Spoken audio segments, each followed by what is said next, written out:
ऐसा कहते हैं कि शादी हर लड़की के जीवन में एक नया जन्म जैसे होती है। वो अपने माता पिता का घर छोड़कर अपने पति के घर में रहने आती है। उस घर को वो संवारती है, सजाती है, बढ़ाती है। ना ही सिर्फ पति पर उसके माता पिता और ससुराल वालों को भी वो अपना मानती है। कुछ ऐसी ही सोच थी मेरी भी। एक्चुअली मेरी अरेंज मैरिज हुई थी 3 साल पहले, और अरेंज मैरिज थी तो मैट्रिमोनी से उन्होंने मुझे अप्रोच किया था और ज़्यादा मिलना जुलना नहीं हो पाया था। बस उनके घर में जितना हम जाते थे उतना ही मिल पाते थे। 2-4 बार मिलने के बाद मुझे वो अच्छे लगे, सुलझे हुए से, शांत लगे, और मेरे माता पिता को भी वो अच्छे लगे। इसलिए फिर 3 महीने बाद हमने शादी का फाइनलाइज़ किया। बड़ी धूमधाम से हमारी शादी हो गई। शादी का 1 साल अच्छा गया। उसके बाद दूसरे महीने में ही मैं प्रेग्नेंट हो गई। ये न्यूज़ सुनकर मैं इतनी खुश थी, और मेरे पति और मेरे सास ससुर बहुत ही मुझसे प्यार करते थे, अच्छा ख्याल रखते थे। 9 महीने बाद जब मेरी डिलीवरी हुई तो मुझे बेटी हो गई, और उसका इतना प्यारा चेहरा देखकर मेरी जो परेशानी थी, टेंशन थी, सब समझो हवा हो गई। ये बात मैंने मेरे पति को मायके से फ़ोन करके बताई। ये खुश खबर है कि हमें बच्ची हुई है, बेटी हुई है। वो ज़्यादा खुश नज़र नहीं आए। उन्होंने तुरंत वो फ़ोन कट कर दिया, और उसके 2 महीने तक, 2 हफ्ते तक ना उनका कॉल आया, ना मुझसे मिलने आए।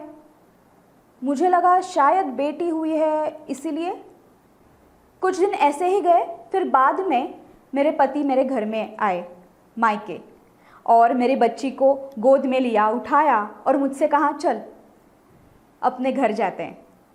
तो मुझे लगा कि सब कुछ अच्छा हो गया। खुशी खुशी मैं भी उनके साथ गई। पहले 6-7 महीने सब कुछ अच्छा था। 6-7 महीने बाद ऐसे ही एक रात मेरे रूम में मेरे पति आए, और मुझसे उन्होंने कहा कि कुछ बात करनी है। तो पहले तो मुझे कुछ समझ में नहीं आया। मैंने कहा हाँ बताओ। तो उन्होंने कहा कि हमें दूसरा चांस लेना चाहिए। मैंने कहा किस चीज़ का चांस?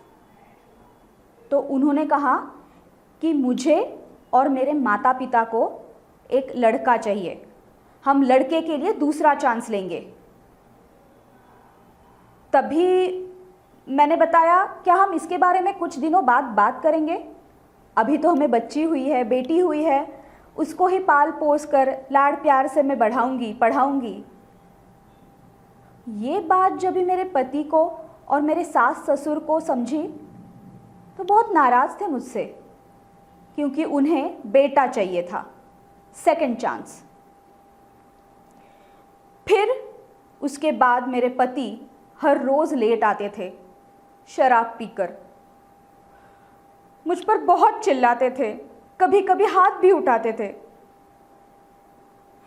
ये सब बात जब मैंने अपने सास को बताई तो उन्होंने क्या कहा पता है? उन्होंने कहा अगर तू हमारी बात नहीं सुनेगी तो वो तो मारेगा ही। हाँ, इसका क्या मतलब हुआ? तब भी मैंने सोचा मैं यहाँ एक पल भी नहीं रहूँगी, मैं अलग होने वाली हूँ, मैं डिवोर्स लेना चाहती हूँ। ये सब बात मेरे मम्मी डैडी से मैंने डिस्कस की, और फिर मेरे मम्मी डैडी के साथ ही मैं अपने घर, अपने मायके चली आई। फिर उसके बाद मैंने वकील से कांटेक्ट किया, और हमारे जो वकील थे उन्होंने कहा कि अगर केस आपको कोर्ट में लेनी है तो वो स्ट्रॉन्ग होने चाहिए, और स्ट्रॉन्ग होने के लिए हमारे पास कुछ एविडेंसेस चाहिए। अभी ये एविडेंसेस कैसे लेने हैं, कैसे कलेक्ट करने हैं, वो भी मुझे नहीं पता था। तो मैंने वकील से कहा कि कैसे कलेक्ट करते हैं, क्या होता है, मुझे नहीं पता। तो फिर उन्होंने मुझे सलाह दी कि डिटेक्टिव एजेंसी को आप हायर करो। तो फिर अभी वो कहाँ ढूंढे, इसलिए मैंने गूगल पे बहुत सारे एजेंसीज़ के नाम ढूंढ लिए थे, और कुछ लोगों को मैंने कांटेक्ट भी किया, कुछ लोगों का मुझे फ़ोन भी आया।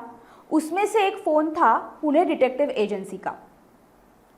उन्होंने जिस तरह से मुझे सवाल पूछे और उनका जो एक्सपीरियंस था, नॉलेज था, वो सब देखकर मुझे लगा कि हाँ, इनको तो सब अच्छा पता है, उनके साथ ही हमें काम करना है।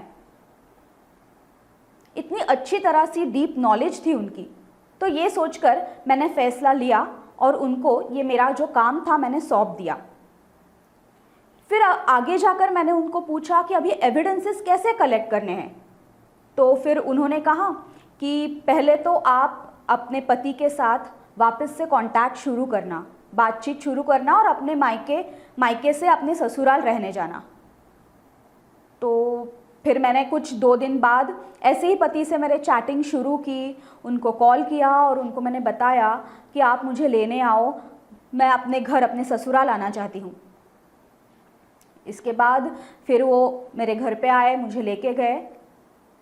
फिर उन्होंने आगे जाके जब भी मैं ससुराल गई तो फिर मैंने उनसे पूछा, मतलब जो डिटेक्टिव एजेंसी थी, उन्होंने मुझे ये बात तो ज़रूर बताई थी कि अगर आप ससुराल जाओगे तो उसके बाद हमें डायरेक्ट कांटेक्ट नहीं करना है, मैसेजेस वगैरह नहीं करना है, सिर्फ कॉल पे बात होगी और हम मिलेंगे भी नहीं, और अगर मिलेंगे तो रेस्टोरेंट में बाहर कहीं मिलेंगे।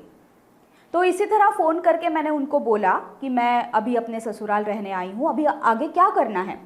तो अगला प्लान उन्होंने कहा कि हमें ऑडियो और वीडियो डिवाइसेस घर में लगाने हैं ताकि हम एविडेंसेस कलेक्ट कर सकें।